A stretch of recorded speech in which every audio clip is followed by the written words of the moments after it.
Hello students. So আজি আমি start কৰিম ক্লাস 10 ৰ সায়েন্সৰ খুব ইম্পৰ্টেন্ট চেপ্টাৰ এসিড ক্ষাৰক আৰু লৱণৰ বিষয়ে। তো চেপ্টাৰটো তিনটা পাৰ্টত আমি পঢ়িম। ফাৰ্স্ট পাৰ্টত আমি পঢ়িম এসিডৰ বিষয়ে বা ক্ষাৰকৰ বিষয়ে, তাৰ পিছত লৱণৰ বিষয়ে অলপ পঢ়িম। তাৰ সেকেন্ড পাৰ্টত আমি পঢ়িম এসিড আৰু ক্ষাৰকসমূহে অন্যান্য পদাৰ্থৰ সৈতে কিদৰে বিক্ৰিয়া কৰে, আৰু শেষৰ পাৰ্টত আমি পঢ়িম আমি ব্যৱহাৰ কৰি থকা কিছুমান খুব প্ৰয়োজনীয় লৱণৰ বিষয়ে। So আমি ফাৰ্স্ট পাৰ্টটো স্টাৰ্ট কৰো তেন্তে এসিড ক্ষাৰক আৰু লৱণ। তো ফাৰ্স্ট পাৰ্টত মই কৈছো এসিড আৰু ক্ষাৰকৰ বিষয়ে স্পেশালি পঢ়িম কি হয় পদাৰ্থবিলাক। তো স্টাৰ্ট কৰিছো। হয় কি এইবিলাক বস্তু আচলতে আমাক কৈ আছে এসিড কি ক্ষাৰক কি বা ক্ষাৰকৰ এসিড আমুকটো ক্ষাৰক এইবিলাকে আচলতে কৰে কি বা হয় কি। তো ফাৰ্স্ট তেন্তে আমি এসিডৰ বিষয়ে আহো। এইবিলাক বেলেগ একো নহয় বা বিশেষ একো বেলেগ পদাৰ্থ নহয়, এইবিলাক নৰ্মেল আমি পানীখিনি যেনেকৈ এটা পদাৰ্থ হয় তেনেকৈ পানীৰ নিচিনা কিছুমান পদাৰ্থ হয়। তো সেই পদাৰ্থবিলাকত কি হয় ডেফিনেটলি সিহঁতক এসিড বুলি কোৱা হৈছে বা ক্ষাৰক বুলি কোৱা হৈছে, নিৰ্দিষ্ট এটা নাম দিয়া হৈছে। তাৰ অৰ্থ এইটোৱে যে সিহঁতৰ ডেফিনেটলি কিছুমান কেমিকেল প্ৰপাৰ্টি থাকিব লাগিব, যিটো প্ৰপাৰ্টি ইয়াৰ প্ৰপাৰ্টিটো অন্যতকৈ বেলেগ। ঠিক আছে। তো মই প্ৰথমতে এসিডৰ বিষয়ে কৈছো। এসিড হৈছে এনেকুৱা কিছুমান পদাৰ্থ যিবিলাক পদাৰ্থক আমি জলীয় দ্ৰৱত যেতিয়া মিহলাই দিয়া হয়, সেই জলীয় দ্ৰৱত মিহলাই দিয়াৰ পাছত সিহঁতে কিছুমান আয়নৰ গঠন কৰে। ঠিক তেনেকৈ ক্ষাৰকেও জলীয় দ্ৰৱত যেতিয়া মিহলাই দিয়া হয় সিহঁতেও কিছুমান আয়নৰ গঠন কৰে, কিন্তু দুয়োটা ক্ষেত্ৰতে আয়নটো বেলেগ বেলেগ হয়। ঠিক আছে। এতিয়া আয়ন কি বস্তু সেইটো আগে জানিলো। আয়ন বুলি কৈ আছো মই, এইটো যদি বুজি নোপোৱা তেতিয়াও প্ৰব্লেম হ'ব। গতিকে আয়ন কি বস্তু? আয়নটো হয় কি আমাৰ পৰমাণুবিলাকে,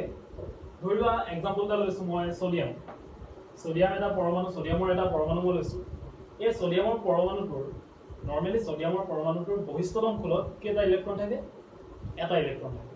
মানে ইয়াৰ ইলেক্ট্ৰনীয় বিন্যাসটো হৈছে 2 8 1, মানে ইয়াৰ বহিস্থলন খোলত এটা ইলেক্ট্ৰন থাকে। গতিকে যেতিয়া সেই ছডিয়ামে তাৰ এটা ইলেক্ট্ৰন ডোনেট কৰি দিয়ে, কাৰোবাক দি দিয়ে, তেতিয়া কি হয় ছডিয়ামে এটা ইলেক্ট্ৰন 1 ইলেক্ট্ৰন কি কৰে হেৰুৱায়। যেতিয়া সি ছডিয়াম এটা গোটা পৰমাণু এটাই যেতিয়া এটা ইলেক্ট্ৰন হেৰুৱায় তেতিয়া হলে ছডিয়ামে Na প্লাস হিচাপে আয়ন গঠন কৰে। গতিকে এইটো হৈছে আয়ন। ঠিক আছে। আয়ন কি বস্তু তেতিয়া হলে এইবিলাক যেতিয়া পৰমাণুবিলাকে সিহঁতি এটা ইলেক্ট্ৰন হেৰুৱায়, এটা বা দুটা বা তিনিটা যিমানে হওক, যেতিয়া সিহঁতে ইলেক্ট্ৰন হেৰুৱায় বা কিছুমান পৰমাণু এনেকুৱাও আছে যিবিলাকে ইলেক্ট্ৰন, যেনেকৈ মই উদাহৰণ লৈছো ক্লৰিনে কেতিয়াবা প্ৰায় ইলেক্ট্ৰন গ্ৰহণ কৰে। সো ক্লৰিনে এটা ইলেক্ট্ৰন গ্ৰহণ কৰে, সেই ইলেক্ট্ৰনটো গ্ৰহণ কৰাৰ পাছত কি হয় ক্লৰিন মাইনাছ হিচাপে এটা আয়নৰ গঠন কৰে। গতিকে এইবিলাক হৈছে আয়ন। ঠিক আছে।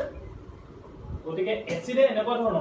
ধৰণৰ আয়ন গঠন কৰে। কেতিয়া গঠন কৰে? যেতিয়া সিহঁতক আমি জলীয় দ্ৰৱত মিহলাই দিওঁ। সো প্ৰব্লেমটো বেলেগ একো নাই, একেবাৰে সিম্পল কথা। তোমালোকে বহিত লিখি ল'ব পাৰা যে যিবোৰ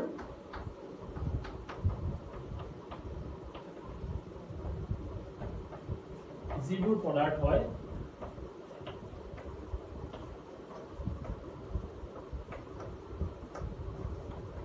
জলীয় দ্ৰৱত H+, মই যেনেকৈ Na+ লিখিছিলো তেনেকৈ H+ বা H3O+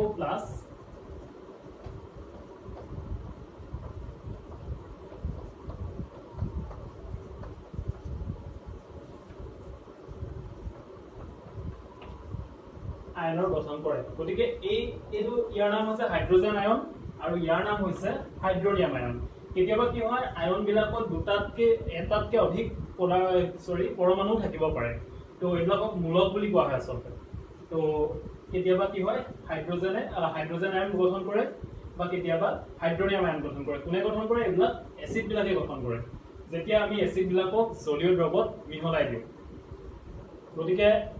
এইটো ডেফিনেশ্যন হৈছে এসিডৰ, যে যিবোৰ পদাৰ্থ হয় জলীয় দ্ৰৱত, এইটো খুব ইম্পৰ্টেণ্ট বস্তু আমি মনত ৰাখিবলগীয়া, যে জলীয় দ্ৰৱতহে সিহঁতে আয়নৰ গঠন কৰে। যদি সিহঁতক জলীয় দ্ৰৱত মিহলাই দিয়া নহয় তেন্তে সিহঁতে আয়নৰ গঠন নকৰে। ঠিক আছে। এই ডেফিনেশ্যনটো ওকে। দেন আহি গ'ল তাৰ নেক্সটত ক্ষাৰক কি বস্তু ক্ষাৰকটো ক্ষাৰকৰ ডেফিনেশ্যনটো সেমে হ'ব যিবোৰ পদাৰ্থ জলীয় দ্ৰৱত কিন্তু তাত H+ বা H3O+ আয়ন হিতে গঠন নকৰে হিতে গঠন কৰিব only OH- আয়ন গতিকে যিবোৰ পদাৰ্থ জলীয় দ্ৰৱত OH- আয়নৰ গঠন কৰে তেনে পদাৰ্থবিলাকক আমি ক্ষাৰক বুলি কওঁ ঠিক আছে দুইটাৰ ডেফিনেশ্যনটো অলৰেডি হৈ গৈছে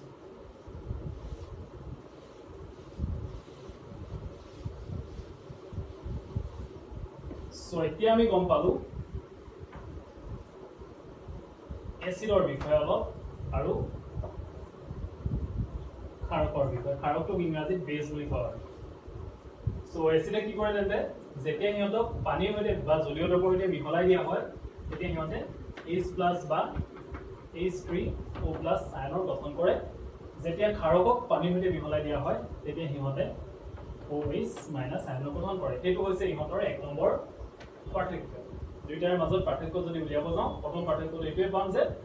এসিডে H+ আয়নৰ গঠন কৰে বা H3O+ হাইড্ৰনিয়াম আয়নৰ গঠন কৰে আৰু ক্ষাৰকে OH- আয়নৰ গঠন কৰে কেতিয়া কৰে যেতিয়া ইহঁতক জলীয় দ্ৰৱৰ সৈতে মিহলোৱা হয় তাৰ পিছতে দুই নম্বৰতে ইহঁতৰ আমি আৰু পাৰ্থক্য পাম এইটো মই পাৰ্থক্য লিখি দিছো দুই নম্বৰতে আমি আৰু পাৰ্থক্য পাম যে এসিড বিলাক তোমালোকে টেঙা খাইছা নেমু টেঙাটো খাবলৈ হোৱাটো তাৰ কি হয় টেঙা নেমুটোৰ তো তাত কি থাকে সাইট্ৰিক এসিড থাকে ঠিক আছে আৰু এনে তোমালোকে খাৰ আমাৰ সাবুনত থাকে সাবুনটো ক্ষাৰকীয় প্ৰকৃতিৰ হয় গতিকে সাবুনটো যদি টেষ্ট কৰি চোৱা তাত তিতা বা কেঁহা এনেকুৱা ধৰণৰ টেষ্ট পাবা টেষ্ট নকৰিলেও হ'ব বাৰু গতিকে আমি তাৰ পাৰ্থক্য যদি আমি আৰু কৰিবলৈ চাবলৈ যাওঁ তেতিয়াহ'লে আমি আৰু এটা পাৰ্থক্য পাম যে ইহঁতৰ যিটো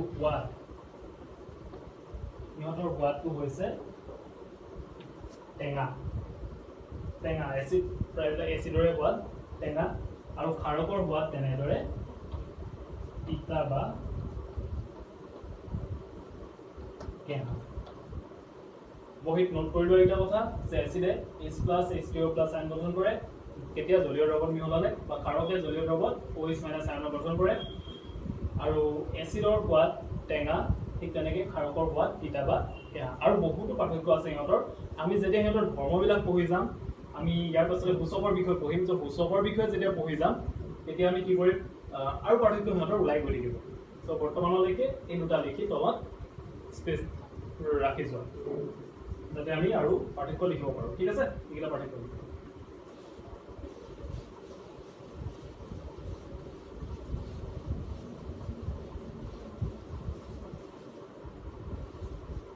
নেক্সট আহিলে আমাৰ সূচক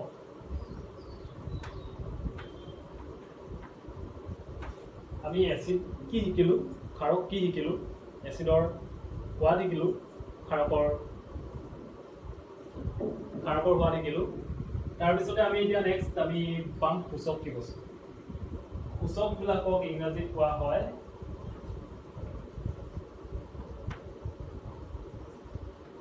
ইণ্ডিকেটৰ্ছ বুলি কোৱা হয় সূচকক ইংৰাজীত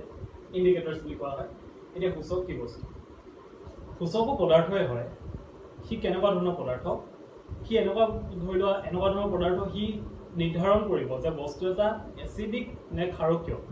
সেই বস্তু নে প্ৰসম সেইটো বস্তু নিৰ্ধাৰণ কৰিব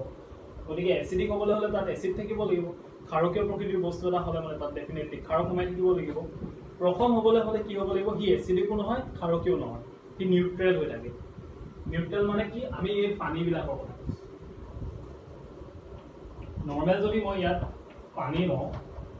পানীত কি থাকে পানীটো এই H2O ই ডিসোচিয়েট হৈ পিনে কি H+ আৰু OH- দুয়োটা আয়নে গঠন কৰে পানী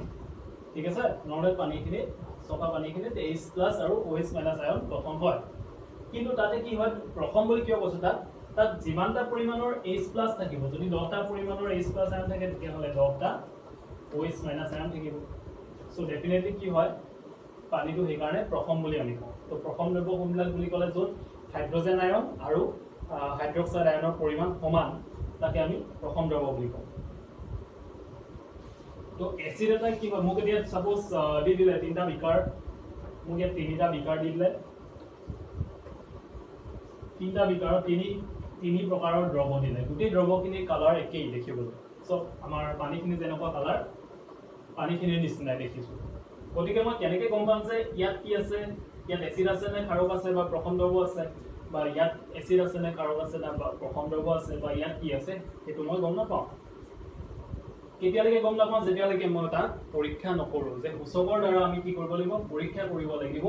যেটো পৰীক্ষাৰ দ্বাৰা হি নিৰ্ণয় কৰিব যে বস্তু এটা এচিডিক না ক্ষাৰকীয় গতিকে সূচকৰ ডেফিনিশ্যনটো প্ৰথমে লিখি লওঁ তাৰপিছত আমি হেতু নিৰ্ধাৰণ কৰিম সূচকৰ ডেফিনিশ্যনটো কি হ'ব সূচকৰ সংজ্ঞাটো আমি কেনেকৈ দিম সূচক এনে কিছুমান পদাৰ্থ যিয়ে কোনো এটা দ্ৰৱ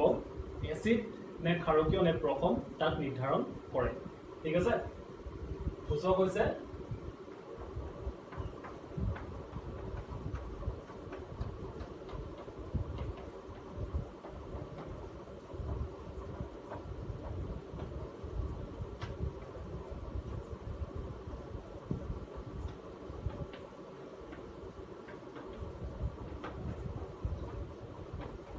যিবোৰ পদাৰ্থই কোনো এটা দ্ৰৱ এচিডিক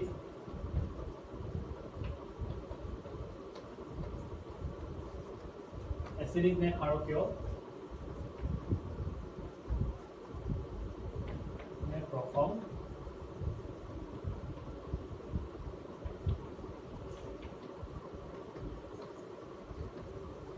নিৰ্ধাৰণ কৰে সেইবিলাককে আমি সূচক বুলি কওঁ এই সূচকবিলাক আমি প্ৰাকৃতিকভাৱেও পাব পাৰোঁ আৰু কিছুমান সূচক আমি কৃত্ৰিমভাৱেও পাব পাৰোঁ কৃত্ৰিমভাৱে মানে আমি পৰীক্ষাগাৰত বনাই মেলি বিজ্ঞানাগাৰত যদি আমি বনাওঁ তেতিয়াহ'লেও আমি সূচক কিছুমান আমি বনাই ল'ব পাৰোঁ তো সেইখিনিক আমি কৃত্ৰিম সূচক বুলি ক'ম আৰু এইখিনি সূচক আছে যিখিনিক আমি প্ৰাকৃতিকভাৱে পাওঁ নেচাৰেলি পাওঁ সেই সূচকখিনি আমি প্ৰাকৃতিক সূচক বুলি ক'ম গতিকে সূচকটো তেনেকৈ তোমালোকে প্ৰাকৃতিক আৰু কৃত্ৰিম দুটা ধৰণৰ সূচক পাবা লগতে আৰু কিছুমান সূচক আছে মই তাৰ বিষয়ে কৈ আছোঁ বাৰু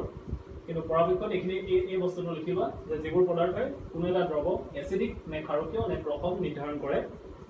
সেইবিলাক পদাৰ্থকে আমি সূচক বুলি কওঁ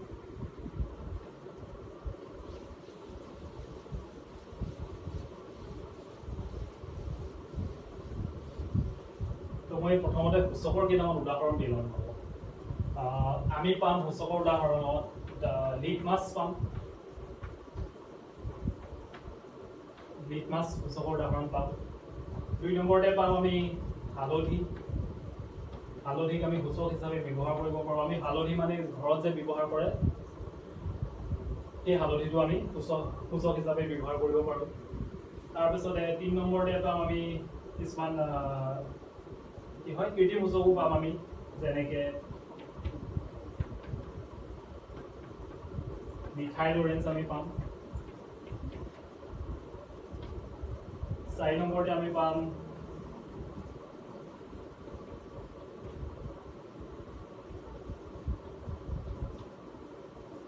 ফিনলফথেলিন পাম তো এইবিলাক আমি সূচক হিচাপে পাম ঠিক আছে ইয়াৰ লগতে আৰু কিছুমান সূচক আছে পিঁয়াজ লং তেল ভেনিলা তো সেইবিলাকো আমি সূচক পাম তো আমি পৰাপক্ষত এইবিলাক সূচক মনত ৰখাই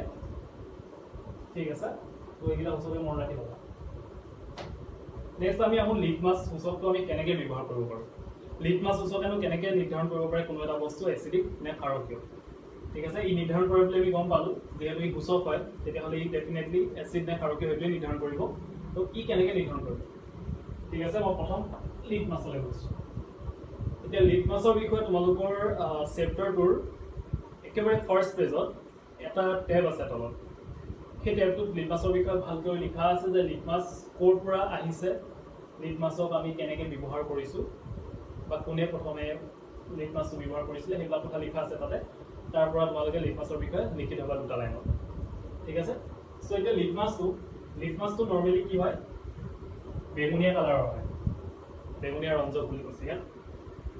এই লিটমাছটো আমি যেতিয়া লিটমাছ পেপাৰ এখন যেতিয়া মই কোনো এটা দ্ৰৱ ডুবাই দিওঁ দ্ৰৱ এটা ডুবাইছোঁ মই কি হয় দ্ৰৱ এটা ডুবাইছোঁ মানে কি জলীয় দ্ৰৱ যেতিয়া মই বস্তু এটা ছাপ'জ এচিড এইখিনিয়ে ল'লোঁ এচিডখিনি যেতিয়া মই জলীয় দ্ৰৱত ডুবাই দিওঁ মানে মিহলাই দিওঁ তেতিয়া কি হয় এচিডৰ দ্ৰৱ বুলি কওঁ আমি তো সেই এচিডৰ দ্ৰৱ এটাত যদি মই লিটমাছ পেপাৰখন ডুবাওঁ তেতিয়াহ'লে লিটমাছ পেপাৰখনৰ কালাৰটো চেঞ্জ হৈ যায় সি কি কৰে তাৰ যিটো অৰিজিনেল কালাৰ সেই অৰিজিনেল কালাৰটোতকৈ সি বেলেগ এটা কালাৰলৈ ৰূপান্তৰিত হৈ যায় অৰিজিনেল কালাৰটোৰ পৰা তো তাতে আমি যদি এচিডত এই লিটমাছ পেপাৰখন ডুবাওঁ তেতিয়াহ'লে যদি লিটমাছ পেপাৰখন উলিয়াই চাওঁ তেতিয়াহ'লে ইয়াৰ কালাৰটো মই ৰঙা হোৱা দেখিবলৈ পাম ঠিক আছে গতিকে লিটমাছ পেপাৰখন লিটমাছে এচিডক কেনেদৰে নিৰূপণ কৰিব সেইটো কথা জানিবলৈ হ'লে একেবাৰে সাধাৰণ কথা এটা মনত ৰাখিলেই হ'ল যে লিটমাছ পেপাৰ এচিডৰ দ্ৰৱত ডুবালে সি ৰঙা ৰঙলৈ পৰিৱৰ্তন হয় বাকীখিনি এতিয়া মোহাৰি লৈছোঁ বৰ্তমানৰ কাৰণে একেবাৰে সাধাৰণ কথা এইটো মনত ৰাখিবা যেতিয়া মই এচিডৰ দ্ৰৱ এটাত লিটমাছ পেপাৰখন ডুবাই দিওঁ তেতিয়াহ'লে কালাৰ চেঞ্জ হয় কিহলৈ ৰঙালৈ আৰু যদি ক্ষাৰকীয় দ্ৰৱ এটাত মই লিটমাছ কাগজখন ডুবাওঁ ক্ষাৰকীয় দ্ৰৱ এটাত যদি মই লিটমাছ কাগজখন ডুবাওঁ তেন্তে লিটমাছ পেপাৰখনৰ কালাৰটো নীলা ৰঙলৈ পৰিৱৰ্তন হয় ঠিক আছে একেবাৰে চিম্পল কথা এচিডটো কি হয় ডেফিনেটলি এচিডটো অলপ ডেঞ্জাৰ এচিডটো যিকোনো ধৰণৰ এচিডে বহুতেই ডেঞ্জাৰ চ' সেই ডেঞ্জাৰ বস্তুটো কি হয় পৰাপক্ষত আমি ডেঞ্জাৰ চিম্বল ৰেড কালাৰটোৱে ৰিপ্ৰেজেণ্ট কৰোঁ পৰাপক্ষত যিমানে হয় তো কি হয় এচিড বুলি ক'লে তোমালোকে জাষ্ট মনত ৰাখি যাবা যে এচিডটো ডেঞ্জাৰ হয় চ' ৰেডটো অ'কে লিটমাছ পেপাৰ এচিডত ডুবালে ৰঙা হৈ যায় আৰু এইটো ক্ষাৰকটো ব্লু এইটো তুমি মনত ৰাখিব পাৰা ক্ষাৰকটো ইংৰাজীত বেছ বুলি কয় তো বেছৰ বিৰ পৰা এফালে ব্লু আহি গ'ল গতিকে ক্ষাৰকত যেতিয়া লিটমাছ পেপাৰখন ডুবাই দিওঁ তেতিয়াহ'লে সেই ব্লুলৈ চেঞ্জ হৈ যাব একেবাৰে সাধাৰণ কথা মনত ৰাখিবলৈ গতিকে লিটমাছৰ বিষয়ে ইমানখিনি কথা জনাটোৱে দৰকাৰী যে লিটমাছ পেপাৰ আমি এচিডত যদি ডুবাওঁ তেতিয়াহ'লে ৰঙালৈ পৰিৱৰ্তন হয় ক্ষাৰকত ডুবালে ই নীলালৈ পৰিৱৰ্তন হয় একেবাৰে চিম্পল তাৰপিছত আহিলে নেক্সট এইখিনি নোট কৰি লোৱা ভিডিঅ'টো পজ কৰি এইখিনি নোট কৰি ল'বা এতিয়া মই অথনি অলপ আগত কি হৈছিলে এচিড আৰু ক্ষাৰকৰ যেতিয়া পাৰ্থক্য উলিয়াওঁতে মই তলত স্পেচ ৰাখি গৈছিলোঁ এতিয়া সেই তলৰ স্পেচত তোমালোকে ভৰাই যাব পাৰা যে 1 নম্বৰতে আমি পালোঁ H+ আৰু H3O+ বা সিফালে পালোঁ OH- আন নম্বৰে 2 নম্বৰে পাইছিলোঁ এচিডৰ সোৱাদ টেঙা আৰু 2 নম্বৰে সিফালে পাইছিলোঁ ক্ষাৰকৰ সোৱাদ তিতা বা কেঁহা 3 নম্বৰতে তোমালোকে ভৰাই দিব লগতে লগাই দিব পাৰা যে এচিডে নীলা লিটমাছ কাগজ ৰঙা কৰে আৰু সিফালে কৈ দিব পাৰা যে এচিডে ৰঙা লিটমাছ কাগজ ক্ষাৰকে ৰঙা লিটমাছ কাগজ নীলা কৰে চ' এইটো তোমালোকে সেই তালিকাখনত পুট কৰি যোৱা নেক্সট আহিলে আমাৰ হালধিটোক মই কেনেকৈ ব্যৱহাৰ কৰিব পাৰোঁ হালধি নৰ্মেল কালাৰটো কেনেকুৱা হালধীয়া টাইপৰ চ' হালধিক যেতিয়া মই এচিডত ডুবাই দিওঁ তেতিয়াহ'লে তাত কোনো ধৰণৰ চেঞ্জ নাহে তাত কি হয় কোনো ধৰণৰ পৰিৱৰ্তন নহয় কিন্তু তাক যদি মই ক্ষাৰকত ডুবাই দিওঁ তেতিয়াহ'লে সি ৰঙা ৰঙলৈ পৰিৱৰ্তন হৈ যায় হালধিৰ ক্ষেত্ৰত কি হয় এচিডত যদি মই হালধি ডুবাওঁ তেতিয়াহ'লে কোনো চেঞ্জ নহয় কোনো পৰিৱৰ্তন নহয় কিন্তু যদি মই ক্ষাৰকত হালধি ডুবাই দিওঁ তেতিয়াহ'লে কি হয় তাৰ কালাৰটো ৰঙালৈ পৰিৱৰ্তন হৈ যায় ঠিক আছে সেইটো হৈছে হালধিৰ কথা 3 নম্বৰতে আৰু এটা কৈছিলোঁ মই মিথাইল লৰেঞ্চ এইটো হৈছে কৃত্ৰিম সূচক মিথাইল লৰেঞ্চটো হৈছে কৃত্ৰিম সূচক এতিয়া মিথাইল লৰেঞ্চটো এচিডত বা ক্ষাৰকত কি কৰে কেনেকৈ চেঞ্জ কৰে আমি সেইটো চাওঁ যেতিয়া মিথাইল লৰেঞ্চটো মই এচিডত ডুবাই দিম মিথাইল লৰেঞ্চক এচিডৰ সৈতে মিহলালে কি হয় সি তাৰ কালাৰটো চেঞ্জ হৈ যায় মিথাইল লৰেঞ্চৰ কালাৰটো এচিডত ডুবালে চেঞ্জ হৈ যায় সি কিহলে চেঞ্জ হয় সি ৰঙা ৰঙলৈ চেঞ্জ হৈ যায়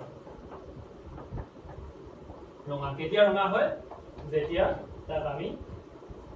এচিডত মিহলাওঁ আৰু যদিহে মই তাক ক্ষাৰকত মিহলাওঁ বেছ তেতিয়াহ'লে তাৰ কালাৰটো হালধীয়া হৈ যায়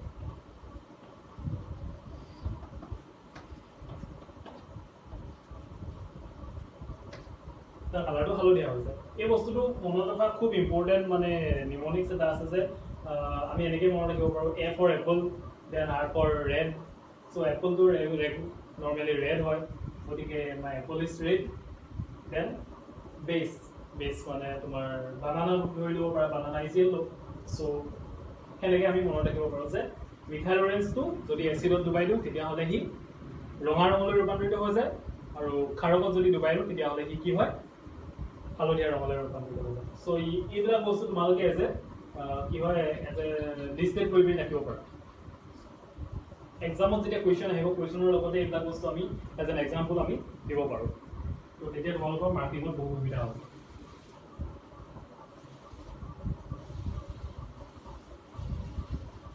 ঠিক আছে, তো এইখিনি পঢ়িলোঁ আমি নৰ্মেল কি হয় আমাৰ প্ৰাকৃতিক সূচক বা কৃত্ৰিম সূচকৰ কথা। প্ৰাকৃতিক সূচক পালোঁ আমি লিটমাছ পেপাৰ, দেন পালোঁ আমি হালধি গুড়ি, তাৰপিছতে আমি কৃত্ৰিম সূচক পালোঁ মিথাইল অৰেঞ্জ, তাৰপিছতে পালোঁ আমি ফিনলফথেলিন। সেইটো ফিনলফথেলিনৰ বিষয়ে তোমালোকৰ কিতাপত লিখা আছে, গতিকে কিতাপখন থ্ৰ'লি ৰিডিং কৰাটো খুবেই জৰুৰী।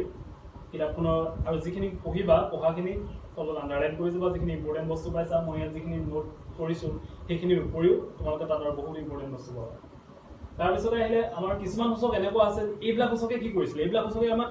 আমি চকুৰে চাই পিনি এইবিলাক সূচকৰ দ্বাৰা কি কৰিব পাৰোঁ, বস্তু এটা এচিডিক নে ক্ষাৰকীয় তাক নিৰ্ধাৰণ কৰিব পাৰোঁ। ঠিক আছে, এতিয়া কিছুমান সূচক এনেকুৱা আছে যিবিলাক সূচক তোমালোকৰ কালাৰ চেঞ্জ নেদেখুৱায়, সিহঁতি ৰঙৰ পৰিৱৰ্তন বা এনেকুৱা নেদেখুৱায়, সিহঁতি কি কৰে গোন্ধৰ পৰিৱৰ্তনৰ দ্বাৰা আমাক এচিড এটা মানে পদাৰ্থ এটা এচিডিক নে ক্ষাৰকীয় তাক নিৰ্ধাৰণ কৰি দিব পাৰে। চ' এনেকুৱা ধৰণৰ আমি যিবিলাক সূচক পাওঁ সেই সূচকবিলাক আমি কওঁ ঘ্ৰাণেন্দ্ৰীয় সূচক।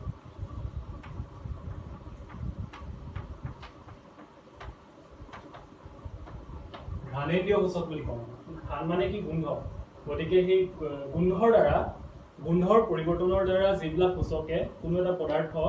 এচিডিক নে ক্ষাৰকীয় তাক নিৰ্ধাৰণ কৰে তেনে সূচকবিলাকক আমি ঘ্ৰাণেন্দ্ৰীয় সূচক বুলি কওঁ। তাৰে ভিতৰত এক্সাম্পল আছে, মই এক্সাম্পল দি দিছোঁ পিঁয়াজৰ ৰস।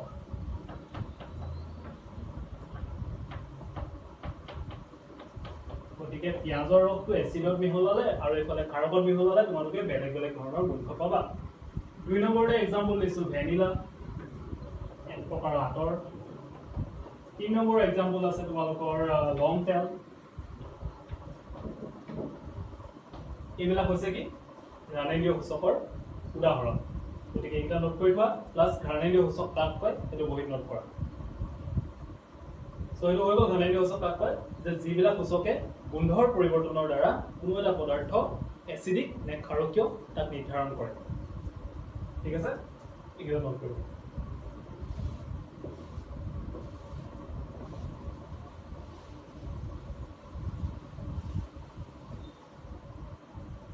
এতিয়া আমি আহোঁ খুব ইম্পৰ্টেণ্ট বস্তুলৈ। মই অলৰেডি কৈছোঁ যে এচিডে জলীয় দ্ৰৱত H+ আৰু OH- আয়নৰ গঠন কৰে। এতিয়া আমি অথনিৰ পৰা পঢ়ি আছোঁ এচিড কি ক্ষাৰক কি সেইবিলাক অলৰেডি পঢ়িলোঁ। এতিয়া তাৰ এক্সাম্পল নিদিলে জানো আমি কথাটো বুজি পাম। এক্সাম্পলবিলাক সেইকাৰণে পঢ়িব লাগে লগে লগে। ঠিক আছে, যিবিলাক বস্তুৰ এক্সাম্পল আছে উদাহৰণ যিবিলাক বস্তু আছে এইবিলাক পঢ়ি যাব লাগে। এতিয়া মই বৰ্ডখন দুটা পাৰ্ট কৰি লৈছোঁ, এইটো চাইডে কেৱল লিখিম এচিড আৰু এইফালে লিখিম বেছ বা ক্ষাৰক। এফালে আছে এচিড আৰু এফালে আছে ক্ষাৰক। এতিয়া আৰু এটা কথা ল'ৰা ছোৱালীবোৰ খুবেই কনফিউজ হয়, ক্ষাৰ আৰু ক্ষাৰকটো খুবেই কনফিউজ। একচুৱেলি কি হয়, আমি বস্তু এটা প্ৰথমতে ক্ষাৰক বুলি ক'ম যেতিয়া সি জলীয় দ্ৰৱত OH- আয়ন গঠন কৰিব।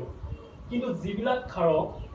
পানীত মিহলাই দিয়াৰ লগে লগে সিহঁতি দ্ৰৱীভূত হৈ যায় পানীত, তেন্তে সেইবিলাক ক্ষাৰকক আমি ক্ষাৰ বুলি কওঁ। ঠিক আছে, ইংৰাজীত এলকালি বুলি কয়। গতিকে যিবিলাক ক্ষাৰক পানীত দ্ৰৱীভূত হৈ যায় সেইবিলাক ক্ষাৰকক আমি ক্ষাৰ বুলি কওঁ। গতিকে সকলো প্ৰকাৰৰ ক্ষাৰকেই ক্ষাৰ নহয়, কাৰণ সকলো ক্ষাৰকেইটো পানীত দ্ৰৱীভূত হৈ নাযায়। কিন্তু সকলো ক্ষাৰেই ক্ষাৰক বুলি ক'ব পাৰোঁ, কাৰণ পানীত দ্ৰৱীভূত হৈ যোৱাবিলাকতো সেইবিলাক ক্ষাৰকতে পৰিব। গতিকে সেইটো কথা খুব মনত ৰখাটো দৰকাৰ। ক্ষাৰ আৰু ক্ষাৰক দুটা বস্তু একেই নহয়, যিবিলাক পানীত দ্ৰৱীভূত হৈ যায় সেইখিনিহে ক্ষাৰ বুলি কওঁ। এতিয়া এচিডৰ কেইটামান উদাহৰণ, হাইড্ৰক্লৰিক এচিড, নামকেইটা লিখি যাবা। H2SO4, ইয়াৰ নাম হৈছে ছালফিউৰিক এচিড। লিখিম আমি HNO3, ইয়াৰ নাম হৈছে নাইট্ৰিক এচিড। তাৰপিছতে H2CO3, ইয়াৰ নাম হৈছে কাৰ্বনিক এচিড। আৰু এটা এক্সাম্পল দি দিছোঁ H3PO4, ইয়াৰ নাম হৈছে phosphoric acid. Hydrochloric acid, sulphuric acid, nitric acid, carbonic acid আৰু ফসফৰিক এচিড দেন মই ক্ষাৰৰ কেইটামান উদাহৰণ দিছোঁ ক্ষাৰকৰ সিম্পল উদাহৰণ NaOH sodium hydroxide KOH potassium hydroxide আৰু দুটা দিছোঁ ধৰি লোৱা তোমাৰ ক্যালসিয়াম হাইড্ৰক্সাইড CaOH2 তাৰপিছতে মেগনেছিয়াম হাইড্ৰক্সাইড MgOH2 এইকেইটা হৈছে ক্ষাৰকৰ উদাহৰণ মই ইমানখিনি দেখিবা আৰু কিছুমান তোমালোকৰ ক্ষাৰক আছে আৰু কিছুমান এচিড আছে যিবিলাকৰ নাম তোমালোকৰ কিতাপত দিয়া আছে তো সেইখিনি নাম এক্সট্ৰাকে নোট কৰিবা ফৰ উইথ এক্সাম্পল ঠিক আছে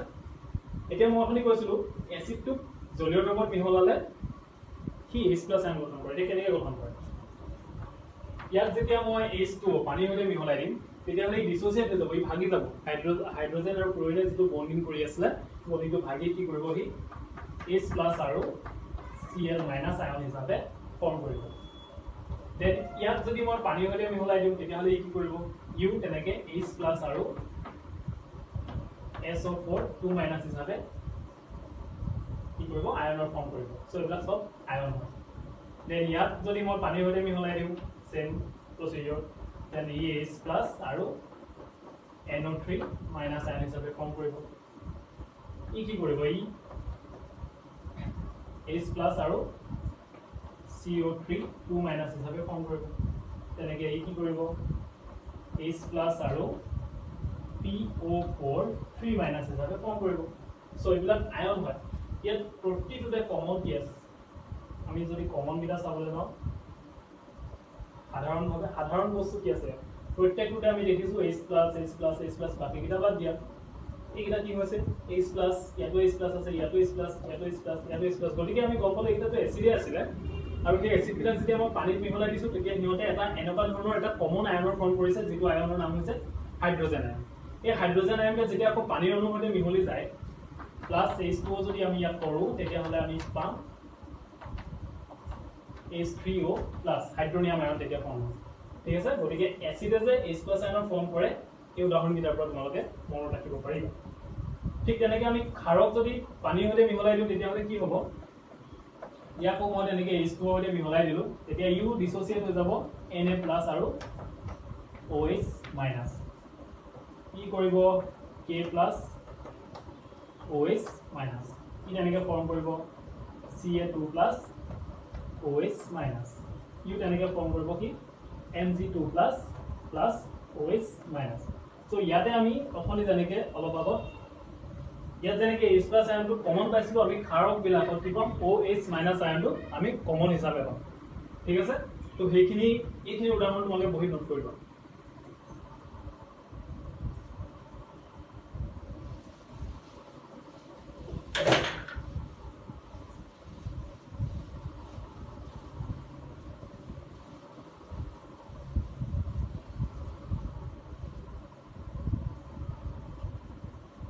সো এইখিনি কথা শিকাৰ পিছত আমি নেক্সট শিকিব লাগিব এচিড বা ক্ষাৰক দ্ৰৱ এটা কেনেকুৱা ধৰণৰ হ'ব পাৰে যদি বস্তু এটা এচিডিক বুলি মই গম পাই গলো ঠিক আছে মই এচিডিক বুলি গম পাই গলো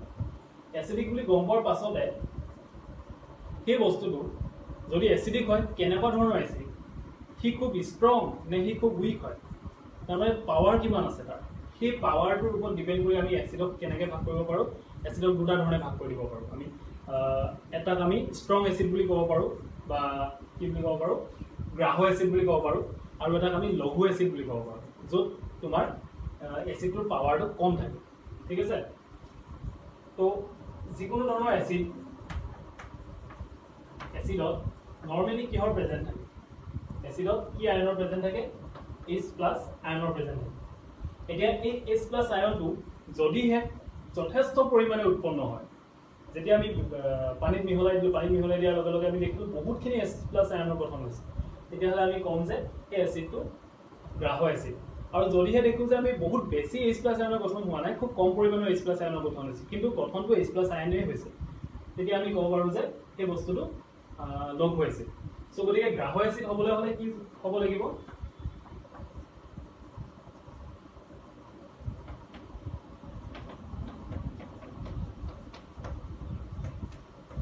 যথেষ্ট পৰিমাণৰ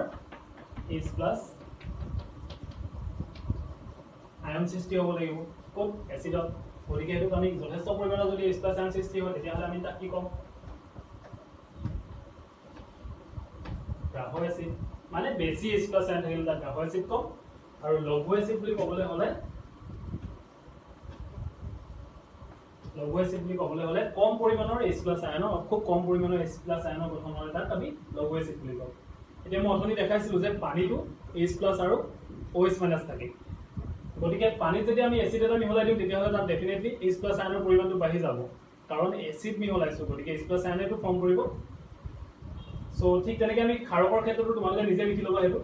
গ্ৰাহক ক্ষাৰক বুলি ক'বলৈ হ'লে যথেষ্ট পৰিমাণৰ কি আয়ন ফৰ্ম হ'ব লাগিব ইয়াত OH- H+ ৰ জেগাত OH- লিখিবা লঘু এচিড বুলি ক'লে খুব কম পৰিমাণৰ OH- আয়ন ফৰ্ম কৰে তাত আমি লঘু এচিড বুলি ক'ম